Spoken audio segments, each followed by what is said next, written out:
students. Good morning, ma'am. So let's start our today's class. What we have seen yesterday on Sunday. Restrain Yes. nosocomial infection and standard precaution. Okay, nosocomial infection and standard precautions. So let's do a quick revision of our last class.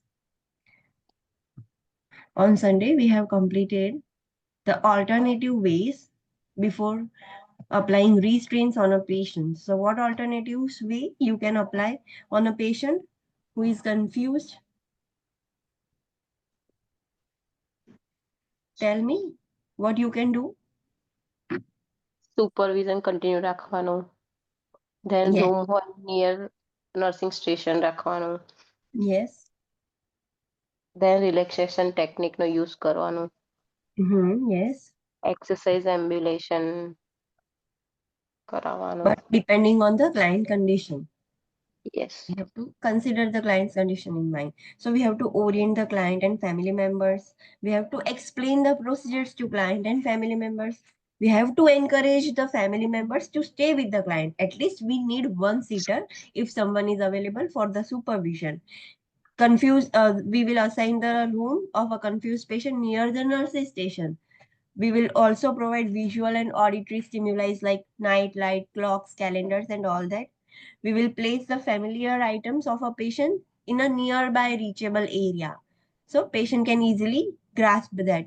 Toilet routines we will maintain. Bothersome treatments like NG feeding, ऐसे कोई भी treatment जिसकी वजह से patient को bother हो, patient already confuse है, वो ज्यादा इरिटेट हो जाएगा, सो ऐसे अवॉइड करनी है. जो भी क्लाइंट मेडिकेशंस ले रहा है वो हमें सारी इवेल्युएट करनी होगी.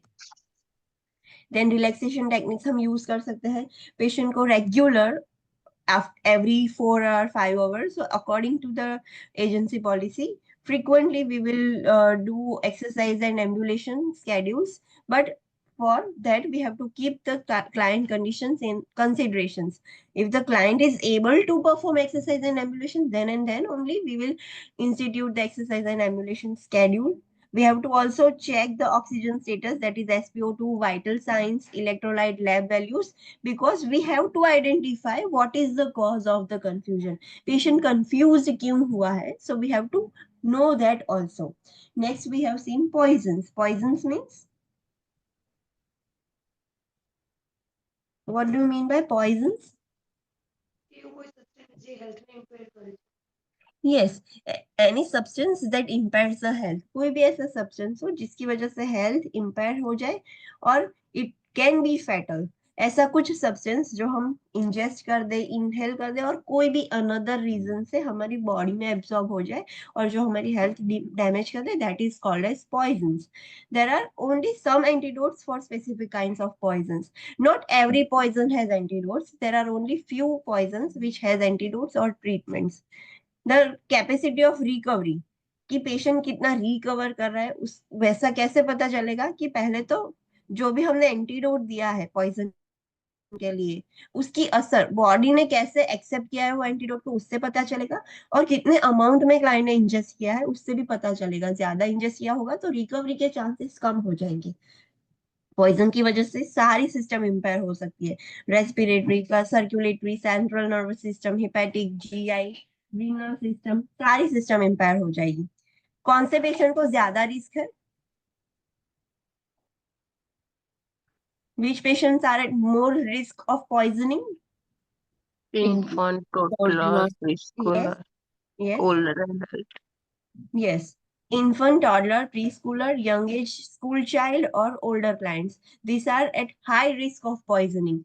Infant, toddler, they don't know, they don't understand what is this, is it harmful or not. And older adults, due to their diminished eyesight, उनकी eyesight कम हो जाती है, मेमोरी भी कम हो जाती है, तो eyesight की वजह से वो कुछ भी और लिक्विड पीने जाते हैं कुछ और इंजेस्ट कर लेते हैं कुछ और. Due to that reason the poisoning happens.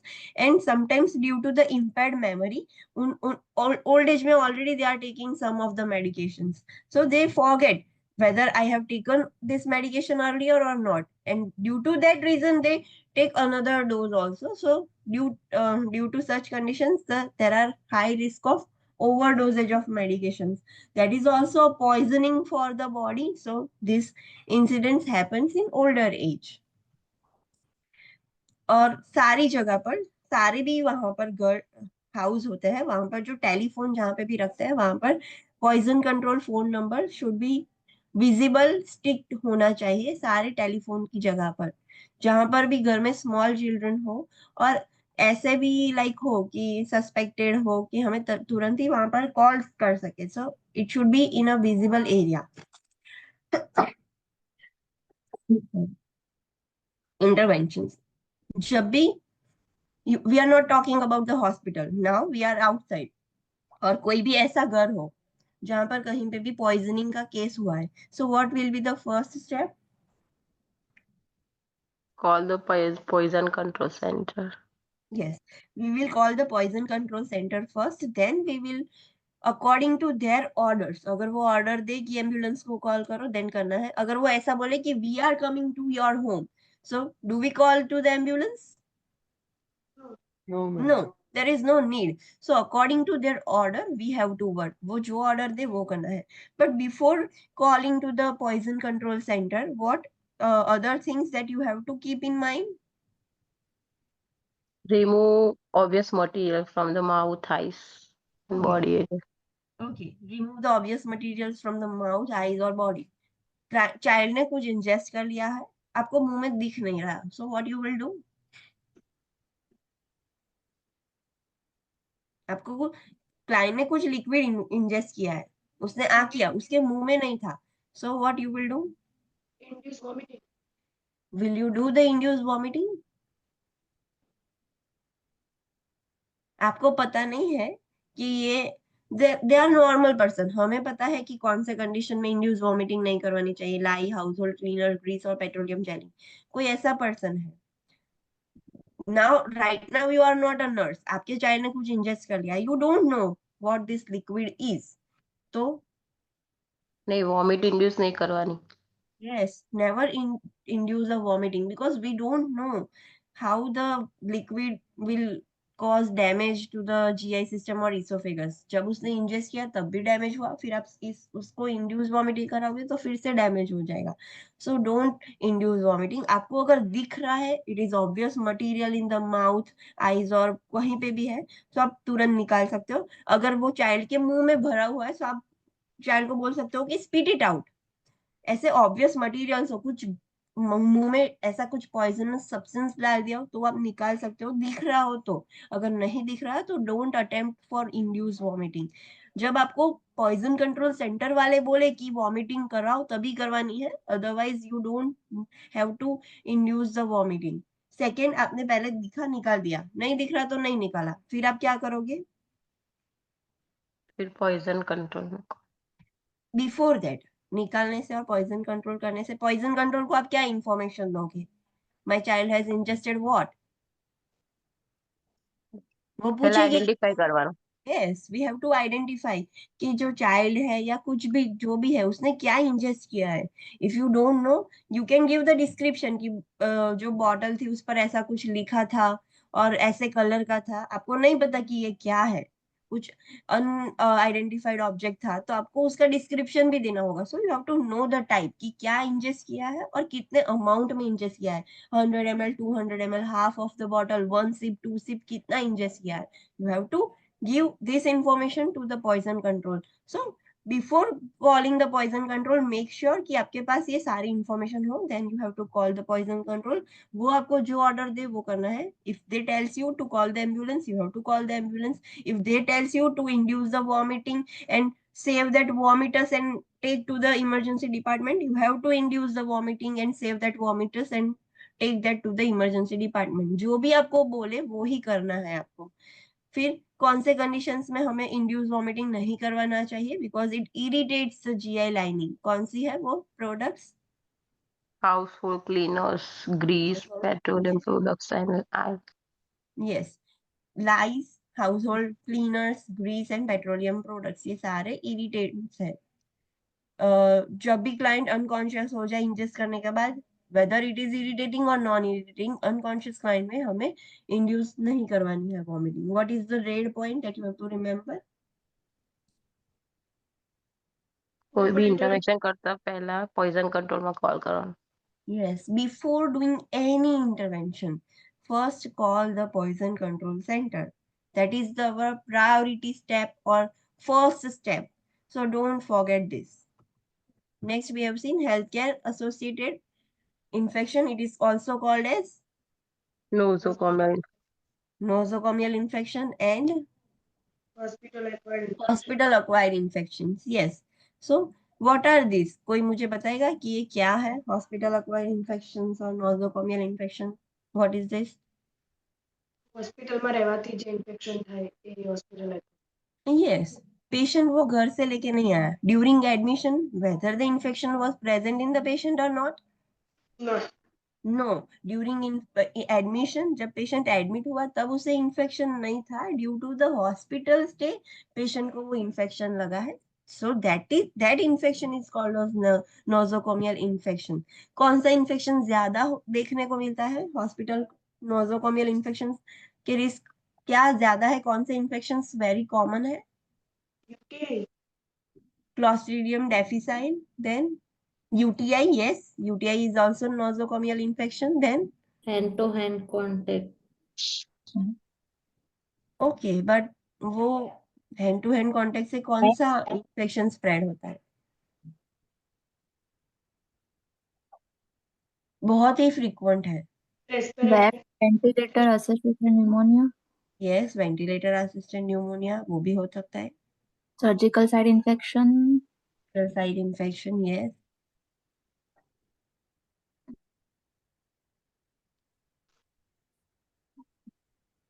bloodstream infection okay due to maintenance of unstandardized practice direct infection blood नहीं हो जाएगा तो blood born infection bacterial infection हो सकता है बट वेरी कॉमन वो सब आप स्टैंडर्ड प्रैक्टिस नहीं करते हो इसीलिए हो जाता है there are certain reasons also clostridium difficile that is also hospital acquired infection वो क्यों होता है अगर कोई पेशेंट ऐसा है कि मल्टीपल एंटीबायोटिक्स ले रहा है बहुत ही लॉन्ग टाइम से सो उसको क्लॉस्ट्रीडियम डेफिसाइल इन्फेक्शन का रिस्क बहुत ज्यादा हो जाएगा इन द हॉस्पिटल वो खाली कोई प्रोसेस करने के लिए कुछ भी करने नॉर्मल फीवर और ऐसे के लिए एडमिट हुआ है but the person is taking multiple antibiotics for a long period of time तो उसको क्लॉस्ट्रीडियम डेफिसाइल का रिस्क ज्यादा है ड्रग रेजिस्टेंस इन्फेक्शन कौन से कॉमन है जो हमने देखे वेंटिलेटेड असिस्टेड न्यूमोनिया यूटीआई वो सब तो कोई भी पेशेंट में हो सकते हैं बट कोई ऐसा पेशेंट हो जिसमें कॉमन स्पेसिफिक ड्रग चल रही हो और उस ड्रग की वजह से कोई एक बैक्टीरिया रेजिस्ट हो जाता है सो वो भी infection yes MRSA MRSA that is methicillin resistant staphylococcus aureus then VRE that is VRE. vancomycin resistant enterococci कोई पर्सन vancomycin ले रहा हो एंटेरोकोकाई से वो इन्फेक्टेड है बट वो बैक्टीरिया वो पेशेंट प्रॉपरली नहीं ले रहा था medicine due to any reasons वो बैक्टीरिया अभी रेजिस्ट हो गया है सो उसको ये इन्फेक्शन हो सकता है vancomycin resistant enterococci infection then multi drug resistant tuberculosis we know patient tuberculosis की मेडिसिन प्रॉपरली नहीं लेगा तो उसको मल्टीपल ड्रग से रेजिस्टेंट हो जाएंगे वो सारे जो टीबी के बैक्टीरियाज हैं वो अपनी आपको म्यूटेट करेंगे मल्टीपल ड्रग से वो रेजिस्ट हो सकते हैं अभी कोई भी ड्रग से वो किल नहीं हो पाएंगे कार्बापेनम रेजिस्टेंट एंटेरोबैक्टेरी सी सो ये सीआरई है so this are the common infection but the reason is कि वो रेजिस्टेंट हो गए हैं दैट्स व्हाई और क्लॉस्ट्रिडियम डेफिसाइल का रीजन क्या है कि वो पर्सन लॉन्ग टाइम से मल्टीपल एंटीबायोटिक्स ले रहा था तो उसकी वजह से उसकी गट हेल्थ डैमेज हो गई है और उसको क्लॉस्ट्रिडियम डेफिसाइल इन्फेक्शन हुआ है other infections are due to the not following the standard practice like UTI, ventilated assisted VAP, all these things. Illness and some medications such as immunosuppressants immune the normal defense mechanism. Yes. अभी कोई patient ऐसा है कि वो already due to their illness उनकी immune system down हो गई और they are taking certain medication जिसकी वजह से उनकी इम्यून सिस्टम डाउन हो गई सो वो पर्सन में भी आपको हॉस्पिटल अक्वायर्ड इन्फेक्शन देखने को मिलेंगे बिकॉज ये जो पर्सन है वो लोग हॉस्पिटल में रेगुलरली नहीं आते, उनकी इम्यून सिस्टम ऐसे बिल्ड ही नहीं हुई है, उनकी इम्यून सिस्टम ने ऐसे रेजिस्टेंस डेवलप ही नहीं किया है। हमें क्यों नहीं होता? Because our immune system has developed, हम रेगुलरली वहां पर वही एनवायरनमेंट में जाते हैं, और उनको उनके लिए ये फर्स्ट एक्सपोजर है, पहले कभी ऐसा एक्सपोज हुआ ही नहीं था। तो how their body will develop the resistance towards those organism, तो उसकी वजह से उनको इन्फेक्शन हो जाता है। मेजोरिटी ऑफ इन्फेक्शन क्यों स्प्रेड होते हैं? बिकॉज जो हेल्थ केयर पर्सनल है वो प्रॉपर प्रैक्टिस फॉलो नहीं करते, हैंड वॉशिंग प्रोसीजर्स नहीं करते, ग्लव्स चेंज नहीं करते दोनों क्लाइंट्स के बीच में। सो ये सब रीजंस है जिसकी वजह से इन्फेक्शन स्प्रेड ज्यादा होते हैं हॉस्पिटल्स में। सारी मैनी हेल्थ केयर एजेंसीज ऐसी होती है कि पेशेंट के रूम में एंटर होने से पहले ही वो सैनिटाइजर लगाए होते हैं कि आप हैंड डिसइंफेक्शन कर सको। बट सैनिटाइजर्स कौन से बैक्टीरिया और कौन से इन्फेक्शंस में इनइफेक्टिव है? Clostridium difficile. Clostridium difficile and other, मैंने दो और एग्जांपल दिए थे।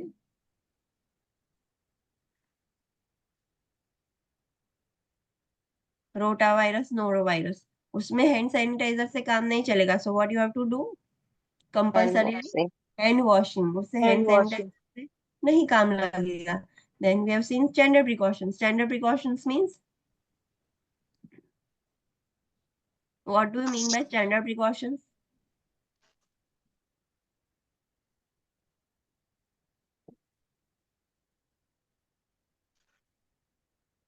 Standard precautions mean, First of hand washing, then use of mask, eye protection, gown, and appropriate. yes, standard washing means hand washing techniques, use of PPE kit. So all this considered as a standard precautions, standard practice. So when you have to wash the hand, आप hand washing कब करोगे? Before and after touching the client. Before and after touching the client, then After contact any body fluids. yes, after getting contact with any body fluids, including blood and secretions, anything, then Before doing the procedures. before doing the procedures, yes. After doing the procedure. After doing the procedures, yes, that is before wearing the gloves, after removing the gloves, whenever you are contacting any contaminated instrument of a patient, then after contacting that, you have to also do the hand wash. When you will wear the gloves आप कब पहनोगे? Touching blood or any body fluid. If there is a risk, हमें कुछ ऐसा body fluid touch करना है patient का, so at that time we have to wear the gloves. Then decontamination of hand, that is hand sanitizer. hand sanitizer आप कब use करोगे? After and before touching patient. After and before touching the patient. तो hand washing क्यों नहीं किया आपने? Hand sanitization क्यों किया? Why you have done hand sanitizer instead of hand washing?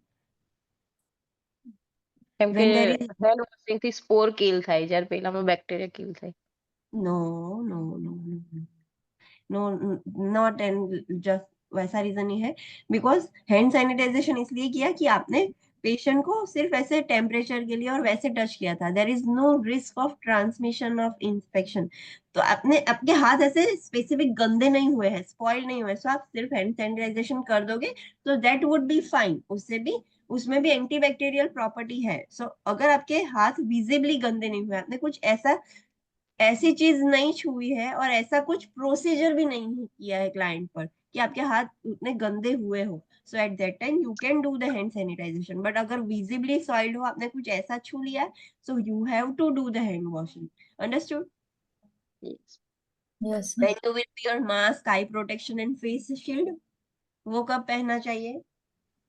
whenever there is a risk of Spray Airborne body. precaution. yes splashes, जब आपके body पर स्प्लैशेस होने वाले हो, लाइक छींटे गिरने वाले हो आपके पर, सो उस टाइम हमें हमारा फेस की भी प्रोटेक्शन करनी चाहिए। So mask, eye protection, that is goggles, और फेस शील्ड हमें पहनना चाहिए। When you will wear the gown,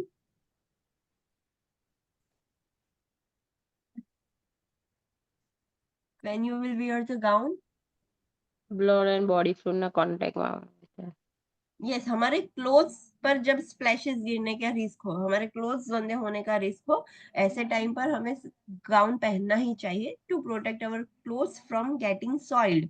so this are the interventions. फिर हमने steps of donning and doffing देखे थे. गाउन कैसे पहनना चाहिए, मास्क रेस्पिरेटर कैसे पहनना चाहिए, गॉगल्स और फेस शील्ड कैसे पहनना चाहिए, ग्लव्स कैसे पहनने चाहिए, गाउन कैसे रिमूव करना चाहिए, पहनना भी आना चाहिए, रिमूव करना भी आना चाहिए. There is a proper technique. Mask और रेस्पिरेटर कैसे रिमूव करना चाहिए, गॉगल्स और फेस शील्ड कैसे रिमूव करने चाहिए, और ग्लव्स कैसे रिमूव करने चाहिए. So there are the steps. What is the sequence of donning and doffing? Tell me. Donning What of is first gown, mask, goggles, and gloves. Then doffing in the gloves, gown, goggles, and mask.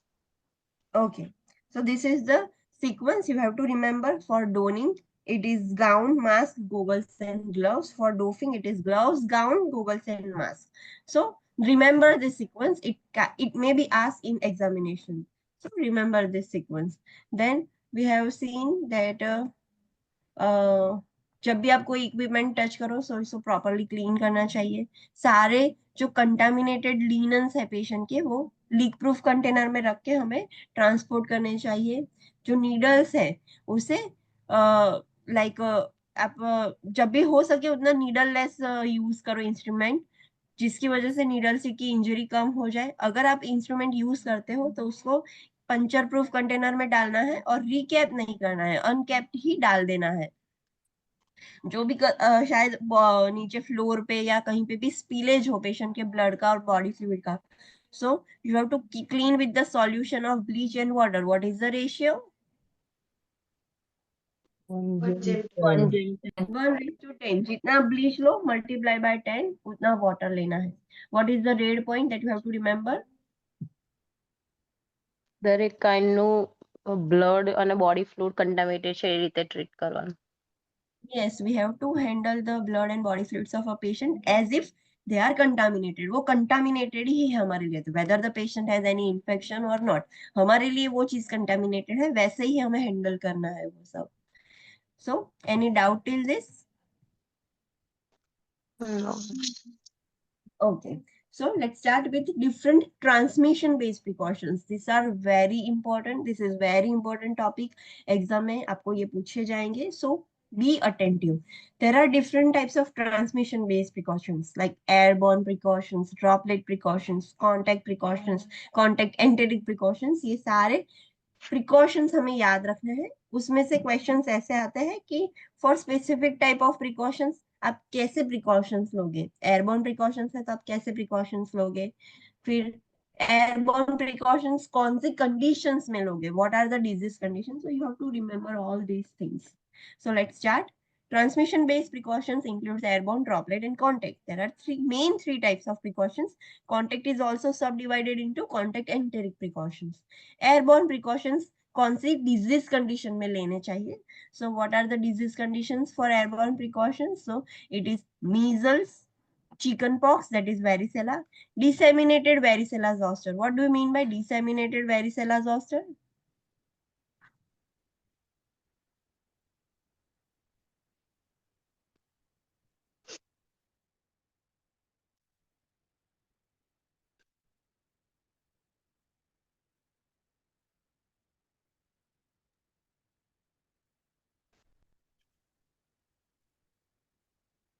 What do you mean by disseminated varicella zoster? Disseminated means any idea, any guesses? Spread થાય. Yes, patient is infected and the varicella zoster virus is disseminated. That means it has capacity to infect others. वो easily spread हो सकता है, ऐसे stage पर है. It is not in the dormant stage, अभी वो दूसरे को भी इन्फेक्ट कर सकता है, वैसे स्टेज में है. सो कोई भी वेरिसेला जोस्टर इन्फेक्शन हो और वो डिसेमिनेटेड हो, तो उसमें हमें कौन से प्रिकॉशंस लेने होंगे?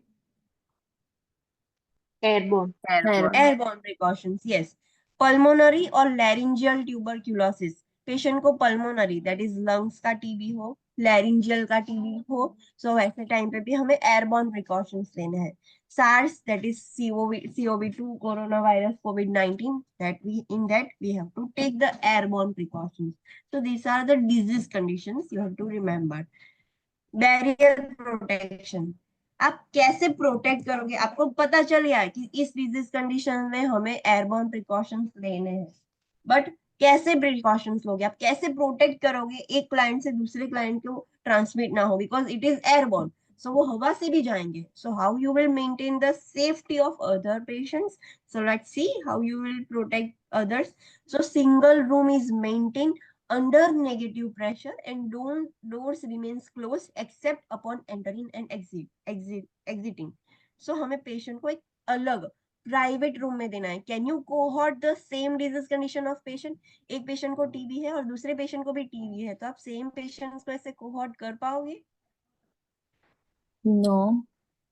No. In airborne disease condition you cannot cohort the same infection patient. आपको नहीं करना है. So you are providing a private room. Private room में भी हमें कैसा रूम रखना है? वो रूम को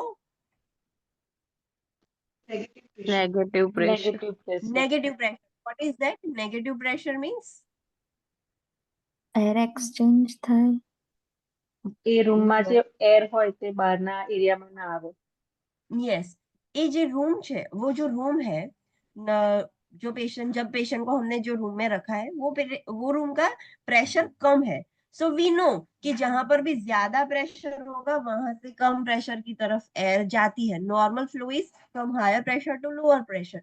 सो पेशेंट के रूम में प्रेशर कम है, सो बाहर की एयर पेशेंट के रूम में आ सकती है, पर पेशेंट की जो डर्टी एयर है, जो उसको इन्फेक्शन है, वो हवा में फैला हुआ है, सो वो एयर रूम में से बाहर ना जाए और दूसरे लोगों को इन्फेक्ट ना करे. That's why we have to keep that patient in a negative pressure room.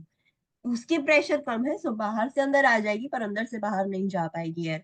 और रूम्स भी, डोर्स भी क्लोज ही रखने हैं, अननेसेसरीली ओपन नहीं रखने हैं. जब आप अंदर जाओ और बाहर निकलो तभी डोर्स खुलने चाहिए, अननेसेसरीली डोर्स ओपन नहीं रखने.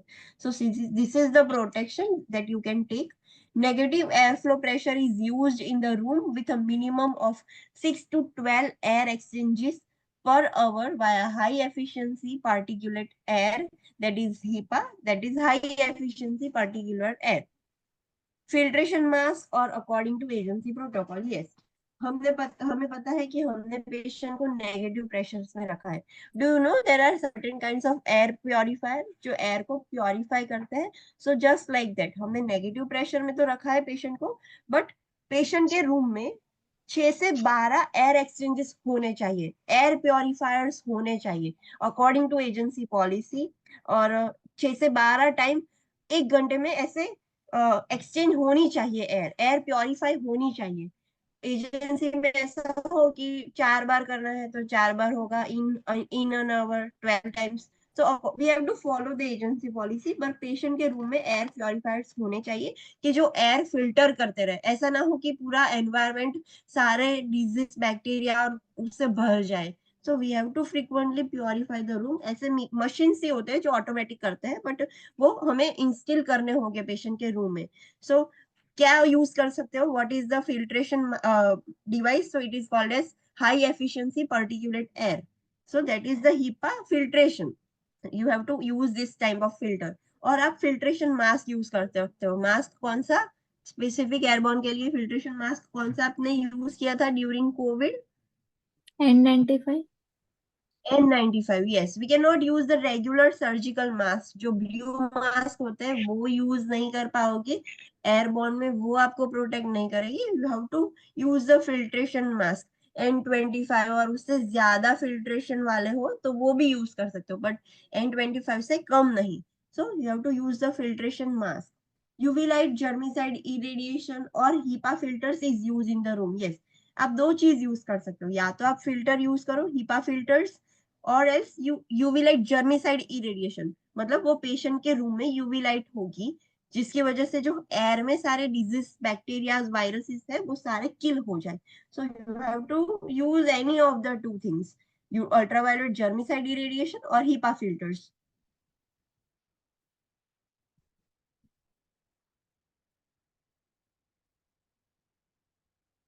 Okay. Healthcare workers wears a respiratory mask that is N95 और higher level. We know कि हमें फिल्टर वाले मास्क पहनने होंगे that is N95 और उसके हायर लेवल के भी आप पहन सकते हो but not less than that.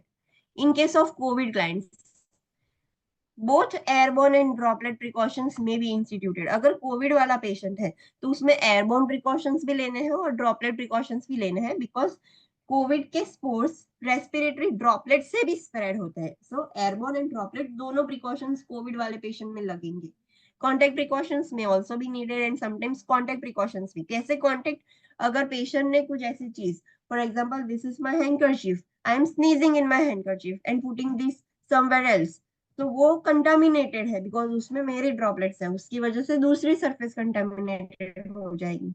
So contact precautions भी समटाइम्स necessary है in a COVID patients. Follow the agency protocols. Healthcare workers also need to wear eye protection, that is face shield और goggles. Yes, आपको पता होगा कि Covid की जो droplets होती है, एक तो वो और एयरबॉर्न भी है और ड्रॉपलेट भी है, ट्रांसमिशन रूट उसका. सो आई से नोज से आपके अंदर चला जा सकता है. सो जो हेल्थ केयर वर्कर्स है जो कोविड पेशेंट को ट्रीट कर रहे हैं, उनको मास्क भी पहनना पड़ेगा, गॉगल्स और फेस शील्ड भी पहनना पड़ेगा. आपने देखा होगा पीपी किट में पूरा कवर होके वो ट्रीट कर रहे थे because it can enter in you from anywhere else. So आपको ये सारे प्रिकॉशंस कोविड-19 वाले पेशेंट्स में लगाने होंगे. और surgical mask is placed on a patient when the client needs to leave the room. The client leaves the room only if necessary. Patient को आप रूम से बाहर निकाल रहे हो, पेशेंट ने आपने नेगेटिव प्रेशर में रखा था, सारा सब मेंटेन किया था, पर there is a need, patient को कुछ एक्सरे करवाने के लिए ले जाना पड़े या फिर कुछ भी रीजन से हमें पेशेंट को बाहर निकलना है. सो पेशेंट को ऐसे ही निकल दोगे आप बाहर? No. पेशेंट के ऊपर कौन सा मास्क लगाना है? N95? No. Surgical mask. Surgical mask. Yes. So remember this points कि जब भी एयरबोर्न डिजीज कंडीशन वाले पेशेंट हो, आप उसको नेगेटिव प्रेशर में रखते हो बट आपको उसको बाहर निकालना है, तो पेशेंट को सर्जिकल मास्क पहना के ही निकालना है, मास्क के बिना नहीं निकलना है. अननेसेसरी पेशेंट को बाहर ऐसे, we can not like do like that कि चलो आपने 2 दिन से ऐसे एम्बुलेट नहीं किया तो हम चल के आते हैं. We can not do like that. जब जरूरत हो, it is so necessary at that time, you have to remove the client from the room, otherwise we cannot make the client leave their room. Understood about airborne precautions? Yes, ma'am. Okay, next is droplet precautions. Droplet transmission means, what do you mean by droplet transmission? The patient drop the fair like sneezing, coughing. Yes, respiratory droplets, saliva जो mouth में से भी droplets निकलते हैं वो, रेस्पिरेशंस में भी जो ड्रॉपलेट्स निकलती है वो. तो ड्रॉपलेट्स से दूसरे पर्सन को इन्फेक्ट करने की कैपेसिटी हो, that is called as droplet transmission. अगर वो हमें स्प्रेड करने के लिए रोकना होगा, ड्रॉपलेट ट्रांसमिशन हमें रोकना है, सो हमें ड्रॉपलेट प्रिकॉशंस लेने होंगे. कौन सी डिजीज कंडीशंस ऐसी है जो ड्रॉपलेट बॉर्न है, ड्रॉपलेट से स्प्रेड होती है? So first is adenovirus, diphtheria, but कौन सा डिप्थेरिया? Pharyngeal diphtheria, epiglottitis. अब देखो ये सारे इन्फेक्शन होंगे ना, वो नोज और फेरिंग्स नहीं होंगे बिकॉज बोलने से और स्नीजिंग से स्प्रेड हो सकते हैं. That is why. Influenza, that is common flu. Meningitis, कौन सा meningitis? It is not mention here, but only bacterial meningitis. Remember this things. Mumps, mycoplasmal pneumonia or meningococcal pneumonia. This infection also spreads through droplet. Parvovirus B19, SARS-CoV-2, COVID-19 we know because it can be spread through airborne or droplet. Pneumonia, rubella, scarlet fever, sepsis, streptococcal pharyngitis and pertussis. These are the list of infection जो droplet से spread होते हैं. तो ये infection में हमें droplet precautions लेने हैं. बैरियर प्रोटेक्शन, कैसे आप प्रोटेक्ट करोगे दूसरे पेशेंट को? So first we can assign the private room और cohort room. Cohort the client. Cohort means एक रूम में 2 पेशेंट रखने हैं, पर कैसे पेशेंट रखोगे? दूसरा पेशेंट कैसा होगा? Same Same disease. disease same वाला. Disease condition. एक पेशेंट को न्यूमोनिया है तो उसके बाजू वाला पेशेंट है उसको भी सेम ऑर्गेनिज्म न्यूमोनिया ही होना चाहिए. We can not place like एक को इन्फ्लुएंजा और एक को बैक्टीरियल मेनिंजाइटिस है, वैसे दो पेशेंट को हम साथ नहीं रख सकते. जिसको सेम ऑर्गेनिज्म से डिजीज कंडीशन है वैसे दो पेशेंट को हम कोहॉर्ट कर सकते हैं. Otherwise we have to maintain the private room. But there is a possibility कि आप कोहॉर्ट कर सकते हो. इन airborne precaution you cannot cohort the patient, so for droplet precautions you have to give the private room or cohort the client, a client whose body cultures contains the same organism. Wear a surgical mask when within 3 feet of client. हमें surgical mask in droplet precautions, it is not compulsory that you have to wear the N95 mask. You can also wear the surgical mask. आपको surgical mask भी आप पहन सकते हो. But in airborne, can you wear the surgical mask? No, there is a difference. Droplet में आप surgical पहन सकते हो, एयरबोर्न में आप नहीं पहन सकते. एयरबोर्न में कंपल्सरीली आपको N95 और उसके हायर लेवल का रेस्पिरेटर मास्क पहनना होगा. But in droplet you can wear the surgical mask. जब आप पेशेंट से इतनी दूरी पर हो, लाइक 3 feet डिस्टेंस हो, तो आप उस टाइम आप सर्जिकल मास्क पहन सकते हो. Health care workers wear respiratory mask also, that is N95 और हायर लेवल. अगर पेशेंट COVID-19 है, so in the cases of COVID-19, both airborne and droplet precautions may be instituted. Contact precautions may also need to be instituted, जो हमने same point repeat किया है. Follow agency policies. Healthcare workers also need to wear eye protection, that is a face shield or goggles due to the airborne and droplet both. तो ये सब हमें ध्यान में रखना है. Place a mask on the client when the client needs to leave the room. Client को भी अगर रूम से आपको बाहर निकलना है तो पेशेंट के भी फेस पर मास्क होना चाहिए. मास्क के बिना क्लाइंट को ड्रॉपलेट और एयरबॉर्न में बाहर नहीं निकाल सकते आप. So this is about droplet precautions. Understood? Okay. Next is contact precautions. What is contact transmission? Yes, by direct contact और इनडायरेक्ट कॉन्टैक्ट. पेशेंट के साथ आप डायरेक्ट कांटेक्ट में आओगे तो भी आपको स्प्रेड हो सकता है. और बाय इनडायरेक्ट कांटेक्ट मींस, मैंने अभी बोला, एग्जांपल दिया कि मैंने हाथ में स्नीज किया, मेरे हाथ गंदे थे, मैंने मेरी कोई चीज टच की, वो चीज किसी और ने टच की, सो that is indirect contact. Patient को डायरेक्टली टच नहीं किया पर पेशेंट की आपने चीजें छुई जो कंटामिनेटेड है. सॉरी, जो पेशेंट की चीजें कंटामिनेटेड है, that is indirect contact transmission. So contact direct और इनडायरेक्ट पर हैंड टू हैंड और इनडायरेक्टली थ्रू इक्विपमेंट्स दोनों से ट्रांसमिट हो सकते हैं. कौन से डिजीज कंडीशंस में आपको कांटेक्ट प्रिकॉशंस मेंटेन करने हैं? तो कोलोनाइजेशन और infections with multi drug resistant organism, जो हमने ऑलरेडी आगे देखा था. हॉस्पिटल एक्वायर्ड इन्फेक्शंस में हमने बहुत सारे मल्टीपल ऐसे ऑर्गेनिजम्स देखे थे जो ड्रग की वजह से रेजिस्ट हो गए. तो ऐसे मल्टी ड्रग रेजिस्टेंट ऑर्गेनिजम्स है, वह सारे जो इन्फेक्शन है वो कांटेक्ट से स्प्रेड होते हैं. So in that disease condition we have to maintain the contact precaution. Enteric infections कौन से हैं? So such as clostridium difficile. Enteric infection means,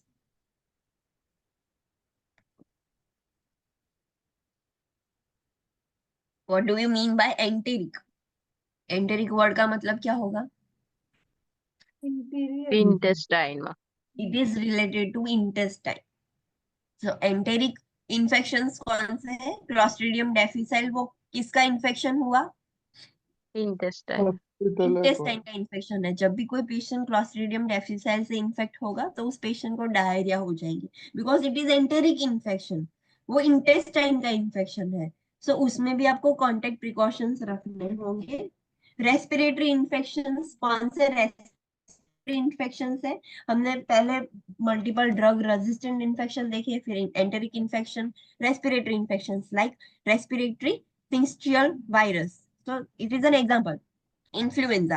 Infection can occur by touching something with flu viruses on and then touching the mouth or nose. आप क्या कर सकते हो?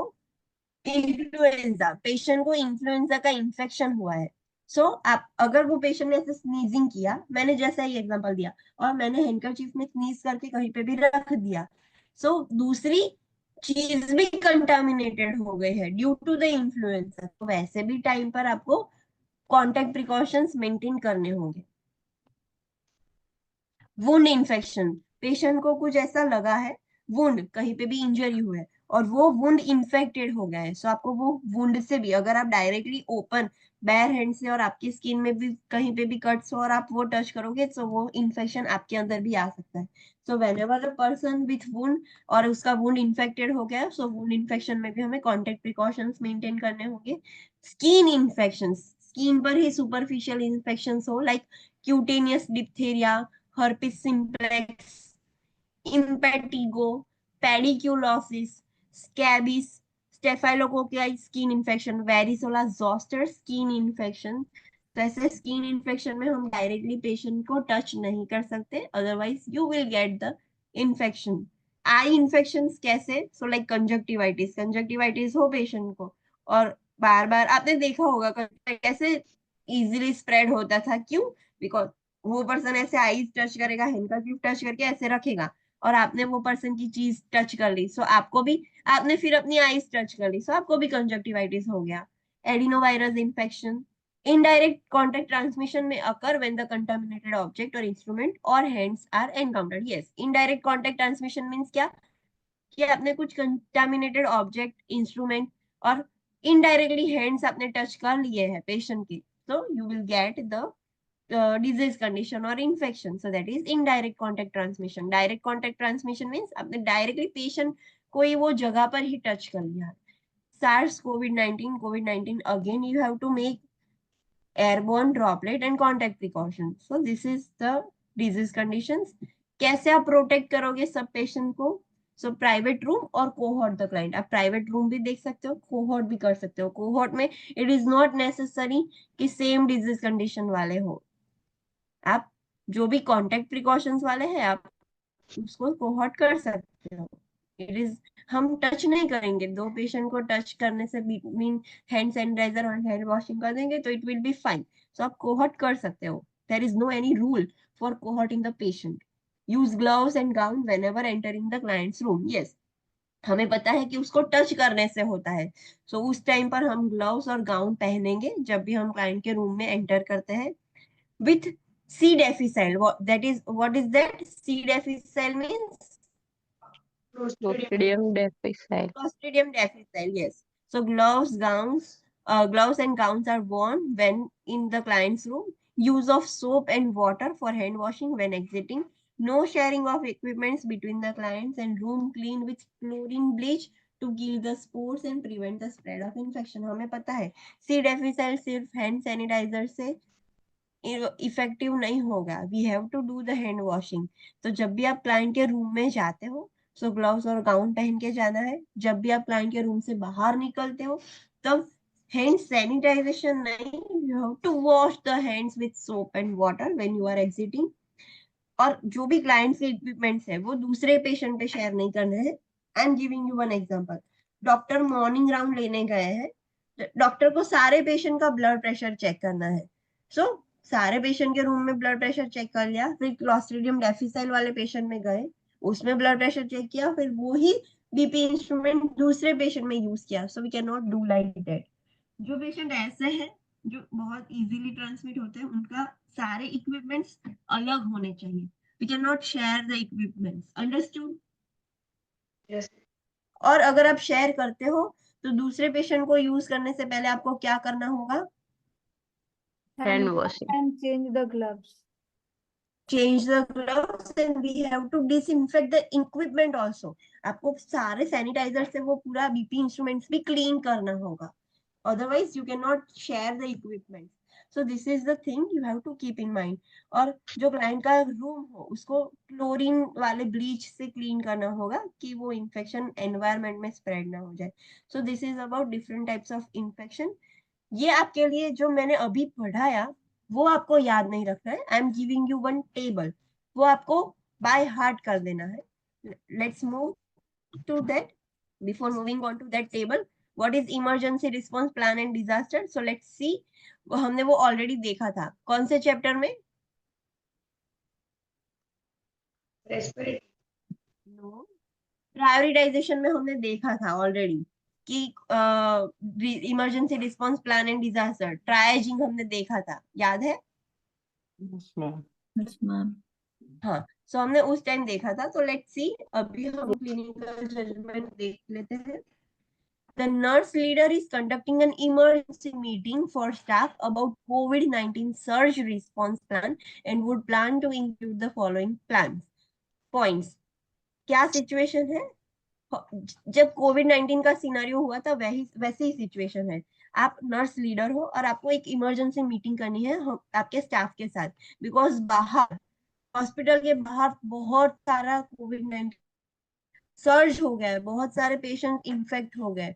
सो this is a something emergency. उसको कैसे डिजास्टर बोलोगे आप? Internal की एक्सटर्नल? इंटरनल। इंटरनल की external disaster? Internal means health care facility नहीं अंदर था ही इंटरनल। यस, एंड कोविड-19 इज इंटरनल और external disaster? External. External. Yes, it is external disaster. बाहर बहुत सारे पेशेंट ऐसे हैं कोविड-19 वाले, सो सारे पेशेंट हॉस्पिटल में आएंगे तो आप कैसे ट्रीट करोगे? सो you have conducted one meeting, और वो मीटिंग में आपने प्लान बनाया कि आपको कैसे ट्रीटमेंट देनी है, because there are so many patient. आपके पास लिमिटेड बेड्स, लिमिटेड इक्विपमेंट्स है, और बहुत सारे पेशेंट हैं, तो आपने एक प्लान जनरेट किया, that is called as disaster emergency response plan. So क्या पॉइंट्स आप कवर करोगे? Let's see. Know the emergency response plan of the agency. हमें पता होना चाहिए कि ऐसी कंडीशन पे अगर ऐसा कोई डिजास्टर हो जाए तो हमें कैसे रिएक्ट करना है, कैसे प्लान करना है, वो आपको पता होना चाहिए। In the event of disaster the emergency response plan is activated immediately. आपको प्लान पहले से ही पता है, जस्ट लाइक मॉक ड्रिल्स। आपने फायर की मॉक ड्रिल्स ले ली है, कार्डियक अरेस्ट की, कोड ब्लू की मॉक ड्रिल्स ले लिया, जब भी होता है तब आपको पता है कि you have to do like this. तो आपको पहले से ही पता है, तो इमरजेंसी रिस्पॉन्स प्लान हम पहले से ही कर लेते हैं। जब भी ऐसे कोई डिजास्टर या इमरजेंसी कुछ सिचुएशन अराइज हो, तो वो ही हमने जो प्लान पहले से प्लान करके रखा था वो हमें एक्टिवेट करना है।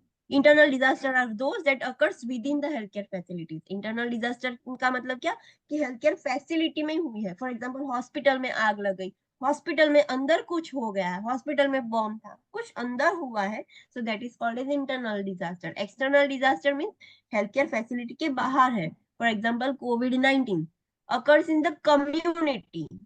कम्युनिटी में हुआ है, हॉस्पिटल में नहीं हुआ है, and the victims are brought to the health care facility. जो कम्युनिटी में कोविड-19 इन्फेक्शन हुआ है वो सारे इंडिविजुअल्स को भी हॉस्पिटल में लाया जा रहा है। When the healthcare facility is notified of a disaster, the nurse would follow the guidelines specified in the emergency response plan of the facility. आपको जब पता चलेगा, कम्युनिटी में से आपको कॉल आएगा कि बहुत सारे पेशेंट हैं जो कोविड पॉजिटिव है and we are sending all this patient to your hospital, the near one hospital.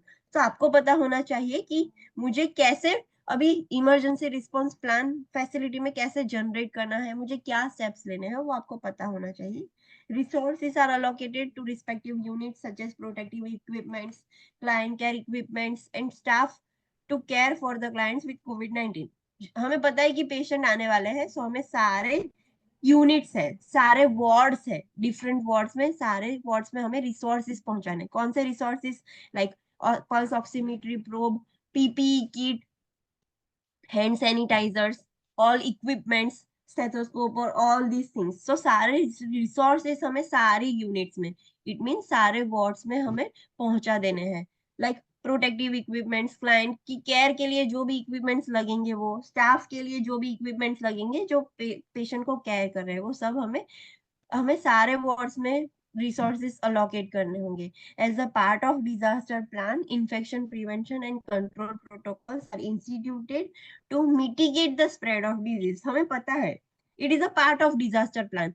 कोविड-19 के पेशेंट हमारी हॉस्पिटल में आते हैं तो हमें पता है कि वो एयरबोर्न और ड्रॉपलेट से स्प्रेड होते हैं। So we will make sure कि हम स्पेसिफिक काइंड ऑफ प्रिकॉशंस ले, प्रोटोकॉल्स फॉलो करें कि जिसकी वजह से जो स्प्रेड हो रहा है वो कम हो सके।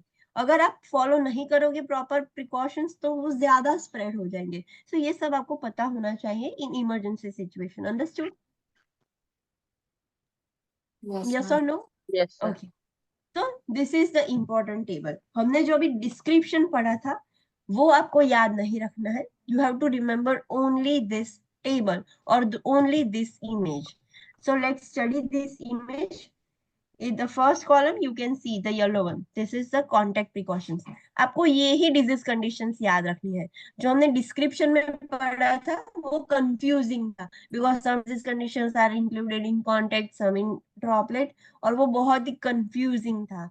सो वो आपको याद नहीं रखनी है. You have to remember all this disease condition. Examination में मेक श्योर आपको इसी डिजीज कंडीशन में पूछेंगे, not the descriptive one. Description में जो दिया है उसमें से नहीं पूछेंगे, इसमें से ही पूछेंगे. सो कौन सी डिजीज कंडीशन में कॉन्टेक्ट प्रिकॉशंस लेने हैं? So MRSA, what is that?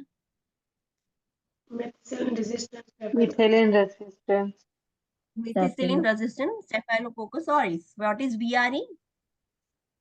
Vancomycin. Vancomycin resistant enterococci.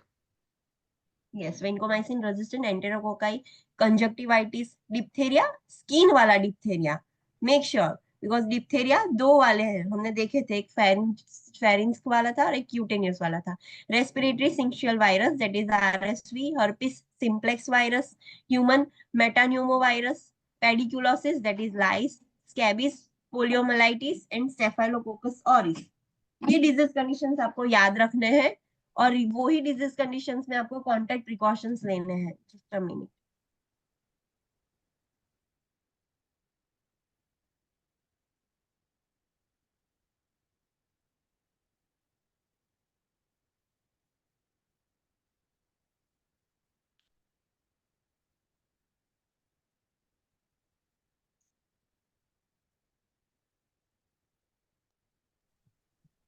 So these are the disease conditions you have to remember. In this disease condition, you have to strictly maintain the contact precautions. No droplet, no airborne precautions. Understood? Yes, ma'am. Yes. And how you will make the contact precautions? So you can do the hand hygiene. There is difference between hand hygiene and hand washing. Hand hygiene, you can use sanitizer also. It is not compulsory that you have to do the hand wash. So you can do hand hygiene. Gloves will require, and disposable equipments are required, because you cannot share the equipment. So disposable equipments are required for contact precautions. You have to remember this instruments also. Exam में ऐसे भी पूछेंगे कि patient is having poliomyelitis infection, what instrument you will use, और options में बहुत सारे options होंगे, 4 options में अलग अलग options होंगे, और आपको कुछ दिखे कि yes it is related to contact precautions, so आपको वो option select करना होगा. Understood? So you have to remember this also. Now contact enteric precautions. कौन सी डिजीज कंडीशन है जिसमें कॉन्टेक्ट एंटेरिक प्रिकॉशंस लेने हैं? That is C difficile, norovirus and rotavirus. ये तीनों इन्फेक्शन एंटेरिक इन्फेक्शन है. It means enteric means Intestinal. Intestine. Intestinal infection. Yes, ये तीनों डिजीज कंडीशन ऐसी है कि जो इंटेस्टाइन को इंपेयर करती है. सो ये तीन इंटेस्टिनल इन्फेक्शन हो, और ये 3 डिजीज कंडीशन में आपको कॉन्टेक्ट एंटेरिक प्रिकॉशंस लेने हैं. कॉन्टेक्ट प्रिकॉशंस पीपी ये तो सब लगेगा, plus hand hygiene with soap and water. You can not only use the sanitiser. Hand hygiene में कंपल्सरीली आपको सोप एंड वाटर ही यूज करना होगा. Make sure this thing, because MCQ में ऐसे माइनर चेंजेस हो गए. एक ऑप्शन में होगा हैंड हाइजीन, एक ऑप्शन में होगा hand washing. So you can not select the hand hygiene, you have to compulsorily select the hand Washing. Hand washing. Next is droplet precaution.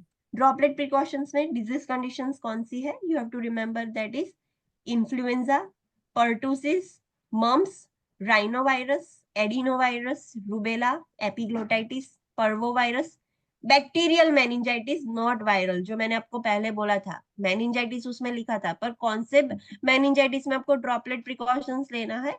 Bacterial, viral वाले में नहीं. Haemophilus influenza type B, that is Hib infection. And diphtheria पर कौन सा? Pharyngeal. Cutaneous लिखा हो तो कौन सा precautions लोगे आप? Contact precaution. Contact. But if the diphtheria is pharyngeal infection हुआ है diphtheria से, तो कौन सा precautions लोगे आप? Droplet. Droplet precautions. Yes, you have to remember this disease conditions. Anyhow, ये सारी disease conditions आपको पढ़नी है, याद रखनी है.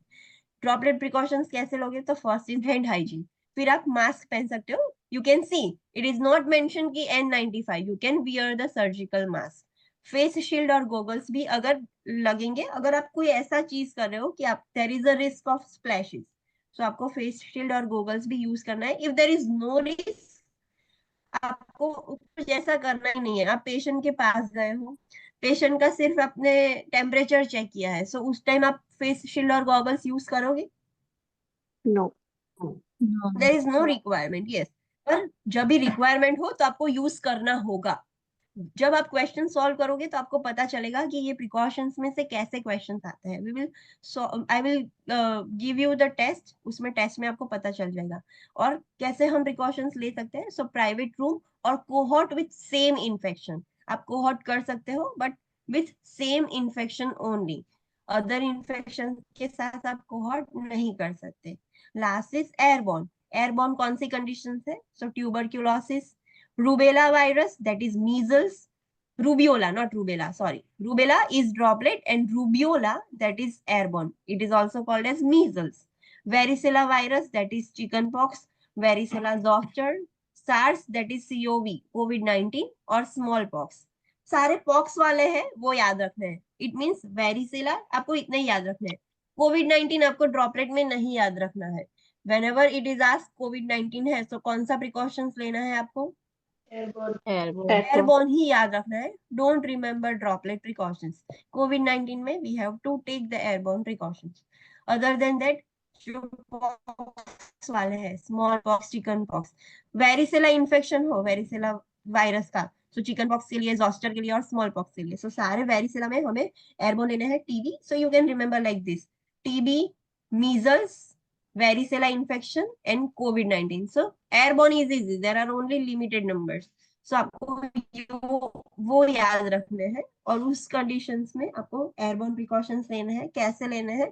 सो hand hygiene, fit tested N95 mask. You cannot wear surgical mask. You have to compulsorily wear N95 mask. Private और negative pressure room with door closed. आपको प्राइवेट रूम देना है. You can not cohort the patient. Private room with negative pressure room with door close. वो private room negative pressure वाला होना चाहिए और दरवाजे बंद होने चाहिए. गाउन और gown and gloves if potential contact with body fluids.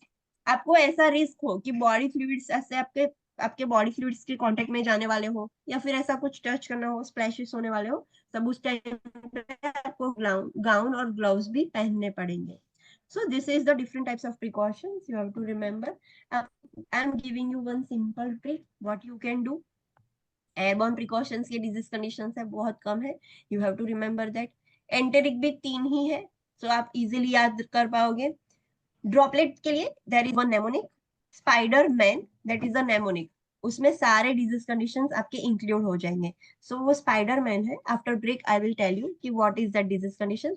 So droplet भी आपको याद रह गया, airborne भी याद रह गया, enteric भी याद रह गया. अब एग्जामिनेशन में उसके अलावा कोई भी डिजीज कंडीशन होगा तो आप वो किस में पुट करोगे? Contact. Contact. So you can easily remember just like this. आपको ड्रॉपलेट सारे याद रखने हैं. There is one mnemonic, Spider-Man. Airborne limited है, so वो भी इजीली याद रह जाएंगे. एंटेरिक में ओनली 3 डिजीज कंडीशंस आते हैं, तो आप 3 याद रखोगे. उसके सिवाय जो भी डिजीज कंडीशन है वो सारी कॉन्टेक्ट प्रिकॉशंस में डालनी है. पर ये आपको याद रखना होगा कि कॉन्टेक्ट प्रिकॉशंस में आप hand hygiene, gown, gloves, disposable equipments. Enteric precautions में स्ट्रिक्टली हैंड वॉशिंग. दूसरा सेम होगा पर हैंड हाइजीन की जगह हैंड वॉशिंग होगा, और ऐसा लिखा होगा hand hygiene with soap and water, not with sanitiser. Soap and water compulsory. Droplet में हैंड हाइजीन होगा, मास्क, फेस शील्ड और गोगल्स, एंड प्राइवेट और cohort room with the same disease condition. Airborne में हैंड हाइजीन होगा, N95 mask होगा, private negative pressure room with door close, gown and gloves when there is a risk of exposure to the body fluids. Understood? Yes, ma'am. Yes, sir. This is very important image. You have to remember this image. So let's take a short break. After that, we will discuss the Spider-Man mnemonic for the droplet precautions.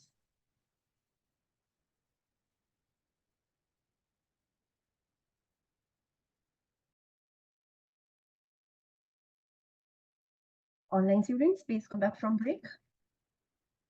Should we start now? Yes, ma'am. Okay, so let's start. So I was telling you the mnemonic, that is Spider-Man for droplet precautions. The memory trick to remember all the disease conditions. So write it down. S. S stands for scarlet fever. Then streptococcal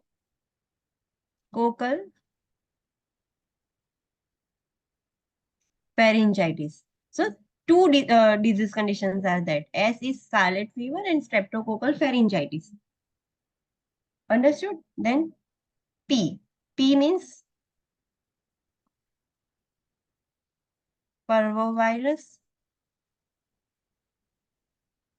pneumonia, and pertussis. Then I is influenza. D is diphtheria. But which diphtheria? Which diphtheria? Pharyngeal. Pharyngeal. So remember this thing. Then E stands for epiglottitis.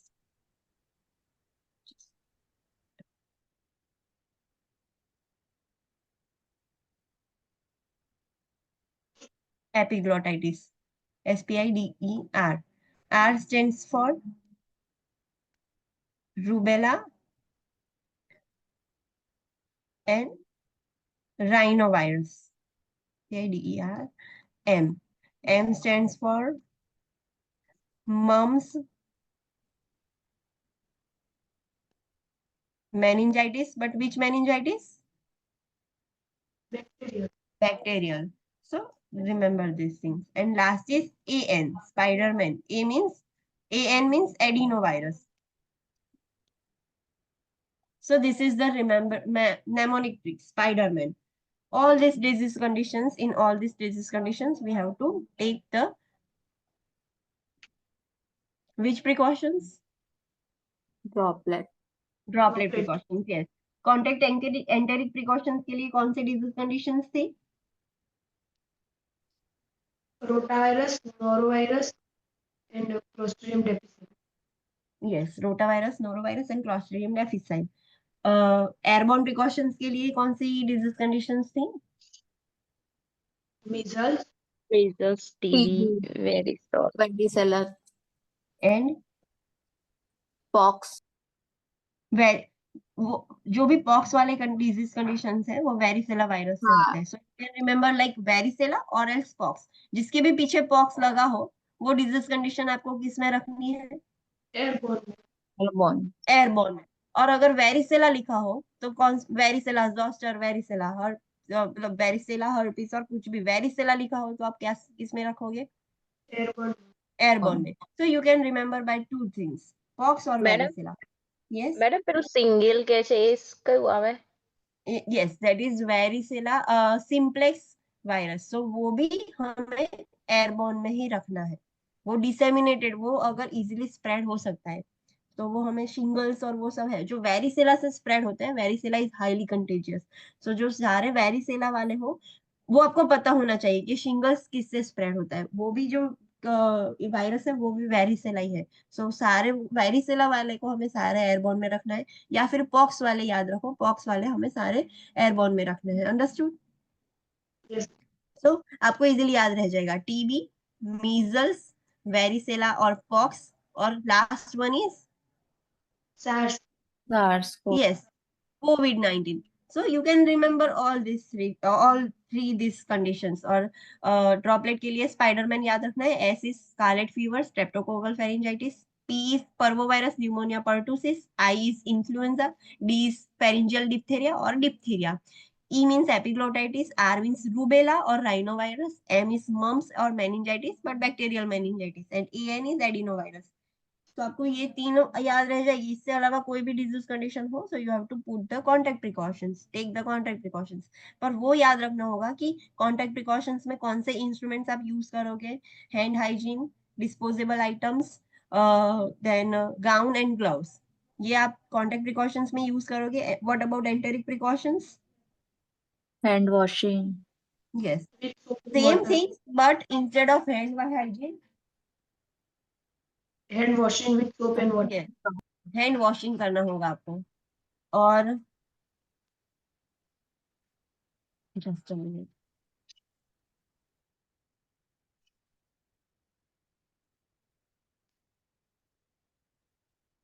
Instead of hand hygiene only, you have to maintain the hand hygiene with soap and water और hand washing. दोनों दोनों words एक ही है. Hand hygiene with soap and water भी hand washing होता है और hand washing only is hand washing. So ये याद रखना है आपको एंटेरिक प्रिकॉशंस में. What about droplet precautions? Droplet precautions में क्या था? हैंड हाइजीन, हैंड हाइजीन, फिर Mask. Mask. कौन सा mask? Surgical mask. Surgical mask. Surgical mask. Surgical mask. And Private room with cohort client. Same disease condition. yes, same disease condition. We can allow the private room with same disease conditions. Contact precautions में आप cohort कर पाओगे? हाँ कर सकते. Plus. Yes, we can cohort the patient. There is no any rule for cohorting the patient. So contact में तो कोई problem नहीं है. So don't get confused अगर exam में ऐसा कुछ आ जाए. Then what about airborne? Airborne में आपको क्या ध्यान रखना है? Wear only N95 mask. Yes, we are only N95 Single mask, room. not surgical. Private room only. You उसमें cannot भी go कैसा with होना? client. Negative pressure. Negative pressure with door closed और हैंड हाइजीन. और जब भी ऐसी कोई नीड हो कि बॉडी स्प्लैशेस होने वाले हो तो Gloves. Sealed. Gloves and gown. Yes, depending on the requirement. अगर रिक्वायरमेंट नहीं है so no problem, no need to wear. तो ये सब याद रखना है. इससे ऊपर से क्वेश्चंस आते हैं. अगर आपको ये याद हो जाएगा तो क्वेश्चन सॉल्व करने में इजी हो जाएगी. अगर याद नहीं रहेगा तो आपको ये इजी क्वेश्चंस भी रॉन्ग हो जाएंगे. So remember this thing. It is madam asked in examination. ये H1N1 बहुत ही H1N1 જે સ્વાઇન ફ્લુ છે એ શામાં આવશે? એ फ्लू influ. तो सेम हाउस है. The Okay, influenza. droplet was. Yes, you have to place that flu in droplet precautions. Understood? Okay.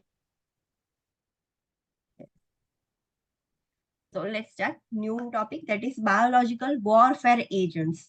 Biological, it means something organism, related to organism. Warfare, so that is related to war. पहले ऐसा होता था कि कोई भी like country हो, दो country के बीच में वॉर हो रहा हो, सो वो न्यूक्लियर अटैक कर सकते हैं या बायोलॉजिकल अटैक कर सकते हैं. बायोलॉजिकल अटैक मीन्स हम ऐसे बहुत लोग बोलते हैं कि कोविड वो एक बायोलॉजिकल वॉरफेयर अटैक था, कि चाइना वालों ने कोविड ऐसे इंटेंशनली लीक किया to destroy the other countries.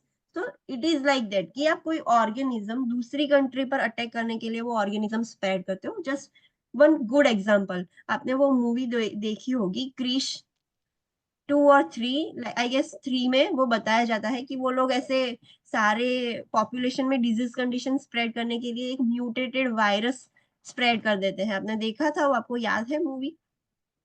They are infecting the water and air, कि जिसकी वजह से सारे लोग मर रहे थे. So that is the biological warfare. दूसरी कंट्री के लोगों को मारने के लिए other country will use the biological agents. So such agents are called as biological warfare agents, कि जो ऐसे डिस्ट्रॉय करने के लिए भी यूज हुए जाते हैं. कोविड-19 इज इन्फेक्शन, पर अगर कंट्री पर हमें ऐसे वॉर करना हो तो वो ऐसे भी हम यूज कर सकते हैं कि वो सारे लोग मर जाए. तो such agents are called as biological warfare agents, जो डिजीज कंडीशन ही है पर for war they are using such organisms. So a warfare agent is a biological or chemical substance that can cause a mass destruction and fatality. War में क्या होता है, वो लोग सारे लोगों को मार ही देते हैं indirectly. So biological warfare agent और केमिकल सब्सटेंसेस ऐसे सब्सटेंसेस है कि जिसकी वजह से मास डिस्ट्रक्शन और मास फैटेलिटी हो, सब बहुत सारे लोग मर जाए. तो first example is anthrax. Anthrax एक डिजीज कंडीशन, पर उसको बायोलॉजिकली वैसे वॉर के लिए भी यूज किया जा सकता है. So anthrax, you can see the figure कि एंथ्रेक्स का इन्फेक्शन हो तो कैसा स्किन पर दिखता है. So the disease is caused by Bacillus anthracis and can be contracted through the digestive system, abrasions in the skin और inhalation through the lungs. जो एंथ्रेक्स है उस वो कौन से बैक्टीरिया से होता है? एग्जाम में कोई भी आपको बैक्टीरिया एजेंट नहीं पूछेगा कि ये कौन से बैक्टीरिया से कौन से वायरस से होगा. That is not our scope of practice. वो जिससे भी होता है, हमारा इंटेंशन क्या है कि पेशेंट को हमें ट्रीट कैसे करना है. तो वो बैसिलस एंथ्रेसिस से होता है. और कैसे एक पर्सन से दूसरे पर्सन में कैसे जाएगा? थ्रू डाइजेस्टिव ट्रैक्ट जाएगा. स्किन पर कोई एब्रेशन होंगे तो उससे भी अंदर बॉडी में एंटर हो सकता है और इनहेलेशन थ्रू भी एंटर हो सकता है. Anthrax is transmitted by direct contact with the bacteria and spores. Anthrax directly transmit हो गए कि जो भी पर्सन बैक्टीरिया के कांटेक्ट में आएगा तो भी उसे हो जाएगा और स्पोर्स के कांटेक्ट में आएगा. What is spores? What is bacterial spores? हमने अभी आगे भी देखा था, क्लॉस्ट्रीडियम डेफिसेल के spores. So what is spores? જે નોર્મલી તમે હેન્ડ રબ કરો તો કિલ થઈ જાય બેક્ટેરિયા, પણ સ્પોર હોય ડાયરેક્ટ કિલ ના થાય એના માટે હેન્ડ વોશિંગ જરૂરી. No, spores we can say कि वो एग जैसे होते हैं, बैक्टीरिया के एग, उसको हम स्पोर कहेंगे. वो कब एक्टिव बैक्टीरिया कब बनेंगे? बैक्टीरिया ने उसके एग ले कर दिए. बैक्टीरिया ने उसके एग्स ले किए, दैट इज द स्पोर्स. अभी स्पोर्स ऐसे ही एनकैप्सुलेटेड है, कहीं पे भी घूम रहे हैं. जब भी उसको कोई पर्सन के अंदर जाएंगे तब वो स्पोर्स में से बैक्टीरिया बनेंगे. तब तक साल 2 साल तक वो स्पोर्स ही रहेंगे. So that is called as spores. Spores are dormant encapsulated bacteria that becomes active when they enter a living host. Dormant means सोए हुए, वो एक्टिवेटेड नहीं है. सो स्पोर्स क्या है? वो बैक्टीरिया के एग्स है, ऐसा आप कंसीडर कर सकते हो. जो स्पोर्स होते हैं वो बैक्टीरिया में से ही निकलते हैं. So they are the eggs of the bacteria. और वो डॉर्मेंट होते हैं, एनकैप्सुलेटेड होते हैं. उसके ऊपर एक कैप्सूल होती है कि जिसकी वजह से वो डैमेज ना हो जाए. So they are spores are encapsulated bacteria. वो डॉर्मेंट है. जब भी वो कोई लिविंग होस्ट में जाएंगे, कोई इंसान के अंदर जाएंगे, तब वो एक्टिवेट हो जाएंगे. So that is called as spores. No person to person spread. Direct person से मैं इन्फेक्टेड हूं तो मेरे से डायरेक्ट कोई इन्फेक्ट नहीं हो जाएगा. कैसे इन्फेक्ट होगा? कि मैंने कहीं पे फीसिस की है, मेरे फीसिस में, मेरे ब्लड में वो स्पोर्स है.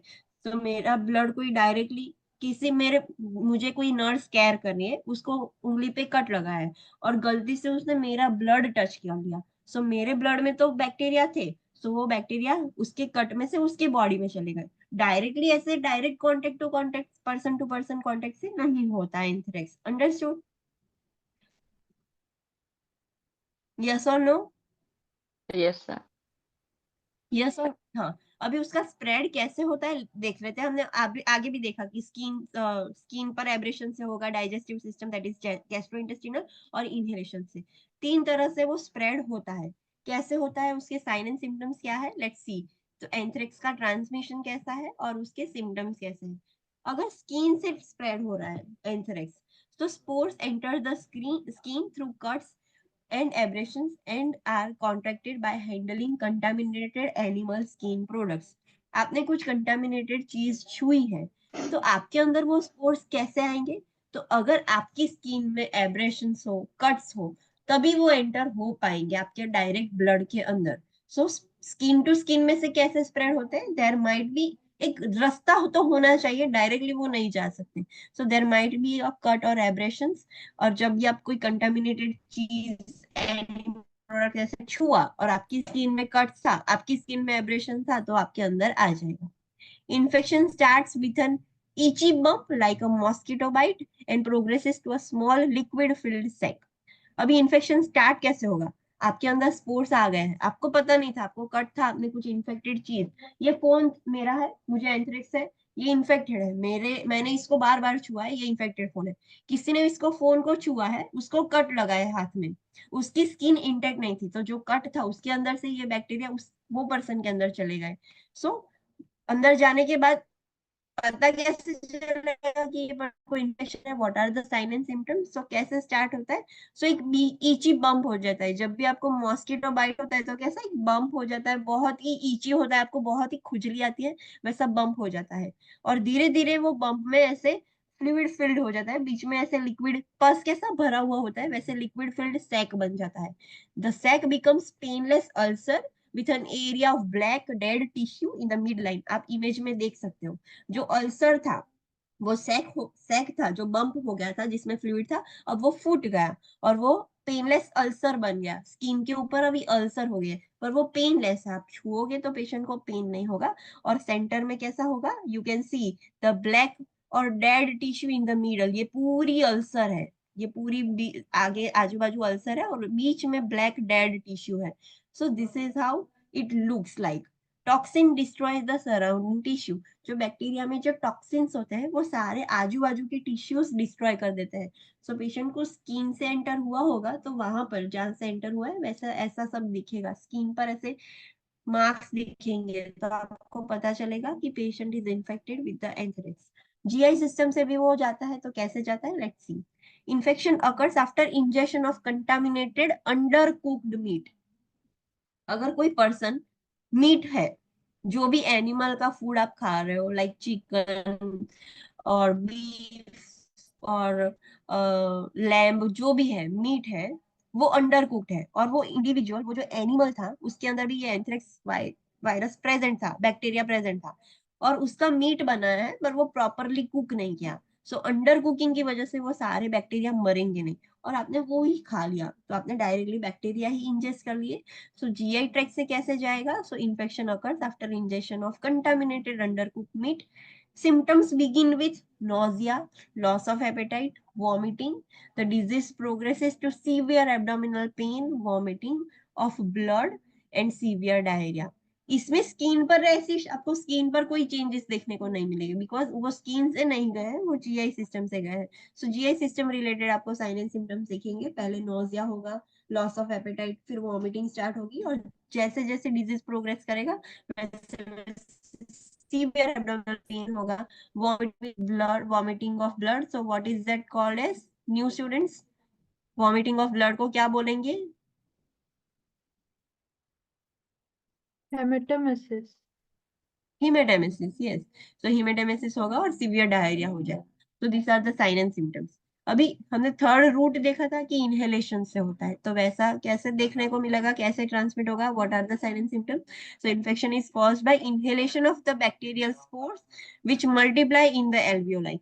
बैक्टीरियल स्पोर्स है, हमने देखा था कि वो मूवी में ऐसे एनवायरमेंट में एयर में ही स्प्रेड कर दिया था. तो ये हमें पता है कि वो स्पोर्स प्रेजेंट है एनवायरमेंट में पर वो अभी डॉर्मेंट स्टेज में है, वो एक्टिवेटेड नहीं है. आवाज ना कर, वो एक्टिवेटेड नहीं है, वो डॉर्मेंट है. जैसे ही आप इनहेल करोगे आपकी बॉडी में आ जाएंगे तो वो एक्टिवेट हो जाएंगे.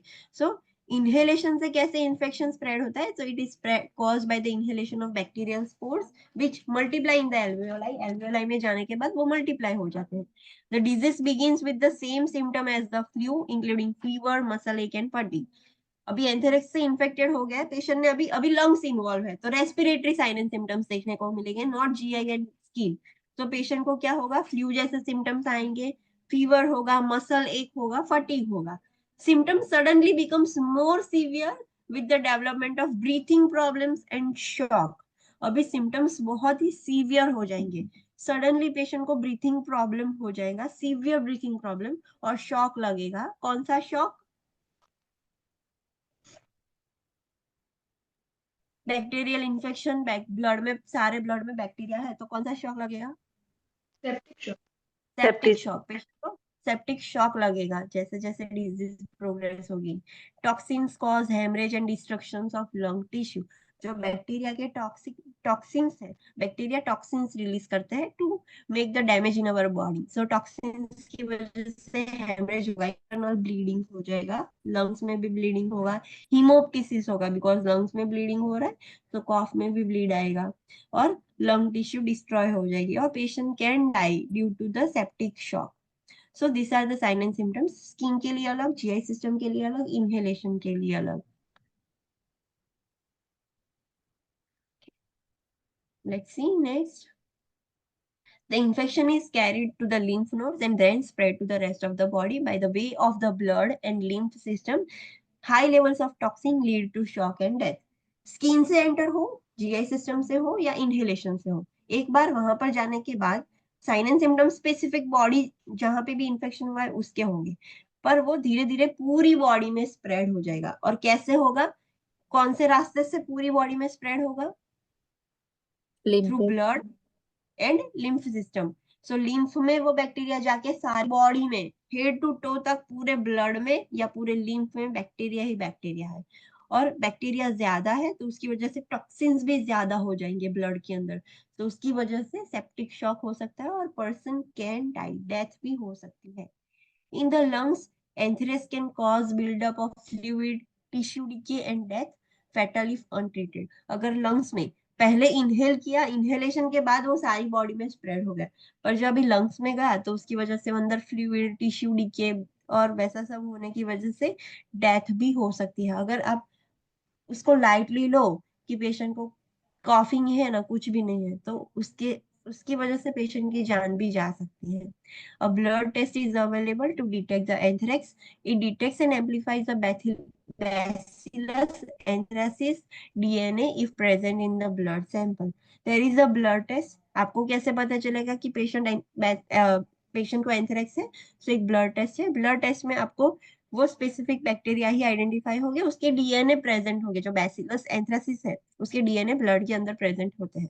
Anthrax is usually treated with antibiotics such as ciprofloxacin, doxycycline और पेनिसिलिन। जब भी पेशेंट एंथ्रेक्स से डायग्नोस हो कि पेशेंट को एंथ्रेक्स है, तो आपको कैसे ट्रीटमेंट देनी है? तो the antibiotics are ciprofloxacin, doxycycline और पेनिसिलिन, इसमें से कोई भी एंटीबायोटिक दे सकते हो। The vaccine for anthrax has limited availability. Yes, there is a vaccine, anthrax के लिए वैक्सीन है, but it is not like recommended. जो इम्यूनाइजेशन स्केड्यूल है हमारा उसमें वैक्सीन इंक्लूडेड नहीं है। इट इज नॉट लाइक कि सबको होगा ही। सो बहुत ही लिमिटेड अवेलेबिलिटी है। जैसे पहले कोविड-19 की वैक्सीन नहीं थी, अभी भी चाइल्ड को कोविड-19 की इम्यूनाइजेशन नहीं देते, जब भी लगे कि हाँ देयर इज अ रिस्क तभी मिलेगी। So there is a limited availability of anthrax vaccine. The rare point that you have to remember is anthrax is transmitted by direct contact with the bacteria, not person to person. हमने पहले भी देखा था कि वो person to person direct contact से नहीं होता। कैसे होगा? Directly you are contacting with the bacteria, जो बैक्टीरिया है सीधा उसके ही कॉन्टेक्ट में आए हो या फिर बैक्टीरिया के स्पोर्स के कॉन्टेक्ट में आए हो। So anthrax is transmitted by the direct contact with bacteria and spores and be contacted through digestive system, abrasions in the skin or inhalation through the lungs. Understood? अगर ऐसा लिखा हो कि आपको दिखा क्वेश्चन ऐसे पूछे गए हो कि there is a need for further teaching, कौन से में आपको फिर से टीच करना होगा? तो the point is anthrax is transmitted bye direct contact with the person. तो इज इट ट्रू और फॉल्स? False. ट्रू और फॉल्स?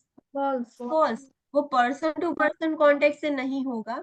अगर पर्सन इन्फेक्टेड है और आप पर्सन को छुओगे तो आपको नहीं होगा, बट वो पर्सन आपकी स्किन में आपने इनहेल बैक्टीरिया के स्पोर्स इनहेल कर दिए हैं और बैक्टीरिया आपकी डाइजेस्टिव सिस्टम आपने खा लिए हैं, या फिर स्किन पर कट है, आपकी स्किन इंटेक्ट नहीं है तो उस रास्ते से अंदर आ जाए, so that is how it is transmitted. So it is not transmitted by direct contact with the person, but it is transmitted by direct contact with the bacteria and spores. Understood? Yes or no? Okay. Next condition is smallpox. We all are aware of smallpox. So this is the figure. आपको दिखाई गई है कि smallpox कैसे दिखते हैं. So smallpox is transmitted in air droplets by handling contaminated material and is highly contagious. Yes, हमें पता था smallpox में हमें कौन सा precautions लेना है?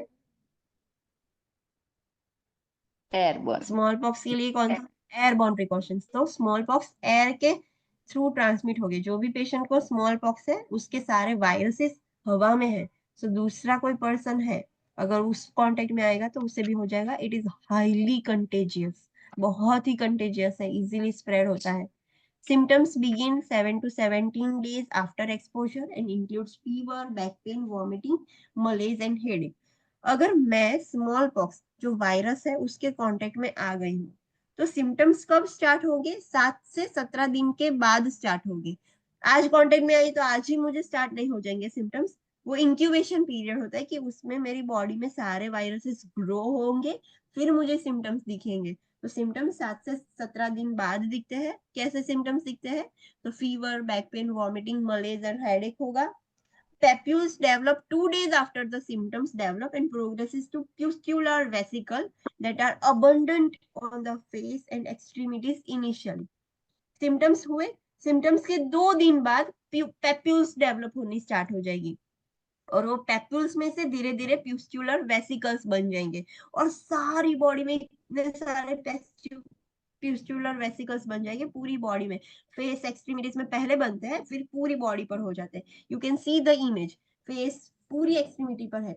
The new student, integumentary already we have completed. You can search on Google different types of skin lesions. आप ऐसा सर्च करोगे गूगल पर तो आपको प्यूस्ट्यूल्स क्या है, वेसिकल्स क्या है, व्हील क्या है, ये सब आपको पता चल जाएगा। तो आपको पता होना चाहिए, इसमें ऐसा ही लिखा होगा, patient came with the complain of papules, vesicle, pustular vesicles. तो आपको पता होना चाहिए कि वो कैसा दिखता है। So you can search on Google different skin lesions और उसके इमेजेस सर्च करोगे तो आपको नाम के साथ इमेजेस दिखाएंगे और आपको वो याद रखना होगा। A vaccine is also available to those at risk of exposure to smallpox.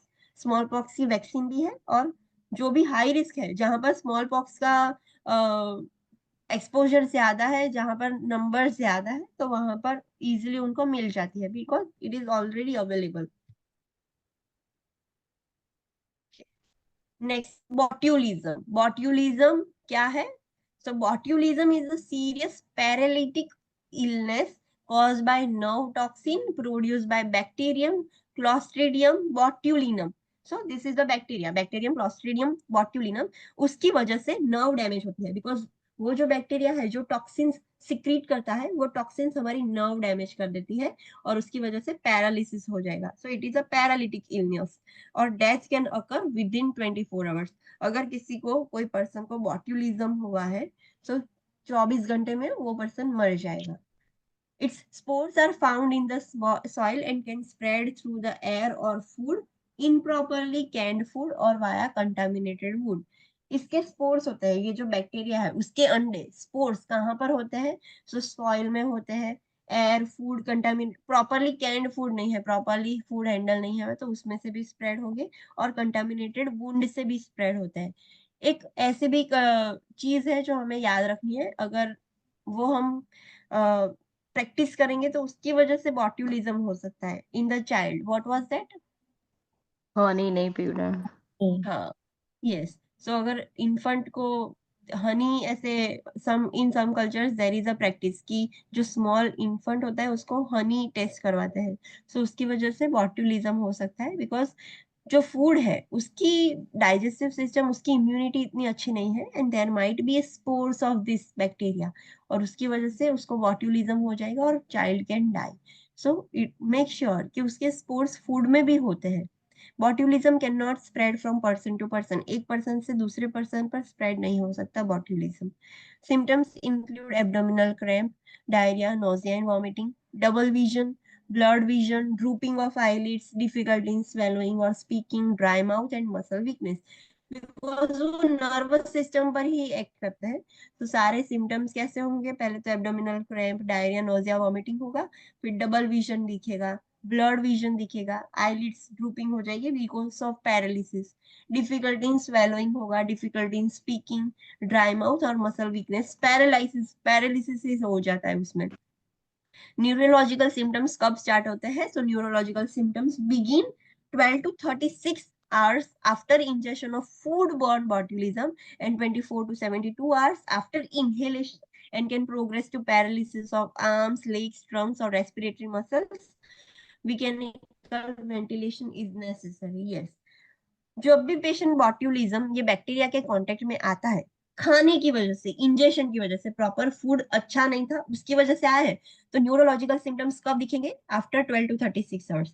अगर पेशेंट ने से इनहेल कर लिया है, एयर में से बैक्टीरिया के स्पोर्स इनहेल कर लिया है, सो न्यूरोलॉजिकल सिम्टम्स कब दिखेंगे? आफ्टर 24 to 72 आवर्स में दिखेंगे और धीरे धीरे न्यूरोलॉजिकल सिम्टम्स में पैरालिसिस ही हो जाएगा पेशेंट को और हाथ पैर ट्रंक में सब में पैरालिसिस हो जाएगा। रेस्पिरेटरी मसल्स भी पैरालाइज हो जाएंगे, बिकॉज रेस्पिरेटरी मसल्स ब्रेन से ही कंट्रोल होते हैं, सो सब पैरालाइज हो जाएंगे। और अगर आप अर्ली डायग्नोस कर दो कि पेशेंट को बॉट्यूलिज्म है, तो आप उसको मैकेनिकल वेंटिलेटर पर आपको रखना पड़ेगा पेशेंट को, otherwise patient will die. If diagnosed early, foodborne and wound botulism can be treated with an antitoxin that blocks the action of toxin circulating in the blood. अगर आपको जर्ली डायग्नोज हो गया है, जो फूड खाने से हुआ है या कहीं पे लगा था और उसमें से बॉट्यूलिनम जो क्लॉस्ट्रिडियम बैक्टीरिया था वो अंदर चला गया है, और आपको जल्दी डायग्नोज भी हो गया है कि yes person is suffering from botulism, तो आप जल्दी ट्रीटमेंट दे सकते हो। और ट्रीटमेंट में एक एंटीटॉक्सिन दिया जाता है। ये बैक्टीरिया के टॉक्सिन है, वो नर्व्स डैमेज करते हैं, इट इज नर्व टॉक्सिक। सो हम ये एंटीटॉक्सिन देंगे। वो ऐसे एजेंट होते हैं कि जो टॉक्सिन्स जो है ब्लड में सर्कुलेट कर रहे हैं, जिसकी कैपेसिटी है हमारी नर्व्स डैमेज करने की, तो वो टॉक्सिन की इफेक्ट ही ब्लॉक हो जाएगी एंटीटॉक्सिन की वजह से। For wound botulism, surgical removal of the source of the toxin producing bacteria may be done. Antibiotics may be prescribed. अगर wound botulism है, पेशेंट को कहीं पे भी वुंड था, वो बहुत ही दिन से हील नहीं हो रहा था, और उसमें botulism के बैक्टीरिया आ गए, तो उसमें बैक्टीरिया है, वहां पर ग्रो हो रहा है और वो टॉक्सिन्स रिलीज कर रहे हैं बॉडी में। सो उनके लिए सर्जरी करनी पड़ेगी, वो सारा वुंड ऐसे डेब्रिज सब निकालना पड़ेगा पेशेंट को, सारा ऐसे डेब्रिज निकाल के सर्जरी करनी पड़ेगी। जो भी बैक्टीरिया है जिसकी वजह से टॉक्सिन्स प्रोड्यूस होते हैं वो सब निकालने पड़ेंगे, और एंटीबायोटिक्स भी हमें स्टार्ट करनी पड़ेगी। बॉट्यूलिज्म के लिए कोई वैक्सीन अवेलेबल नहीं है, so there is no vaccine for the botulism. You have to strictly maintain the safety कि ऐसे ऐसे करने की वजह से स्प्रेड होता है, सो हमें वो सेफ्टी मेंटेन करनी है। So let's do a quick revision. अच्छा हमने क्या देखा? So we have seen the different types of transmission based precaution. कितने प्रिकॉशंस हमने देखे? कितने प्रिकॉशंस देखे हमने? Airborne droplet, contact, airborne entry. Droplet, contact and contact entry. आपको ये याद नहीं रखना है, बुक का याद नहीं रखना है, ये सारा एक ही इमेज से याद रखना है, दिस इमेज। कॉन्टेक्ट प्रिकॉशंस कौन से डिजीज कंडीशन से होते हैं, क्या प्रिकॉशंस आपको लेने हैं, जो ऊपर इमेजेस है वो याद रखना है। एंटेरिक प्रिकॉशंस कौन सी डिजीज कंडीशंस में एंटेरिक प्रिकॉशंस लेने हैं, क्या आपको ध्यान रखना है वो याद रखना है। ड्रॉपलेट प्रिकॉशंस के सारे डिजीज याद रखना है। The steps you can prevent the transmission, airborne के डिजीज कंडीशंस याद रखनी, and the steps.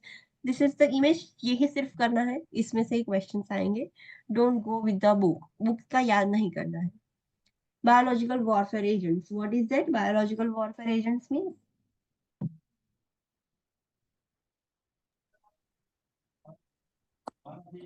what is biological warfare agents?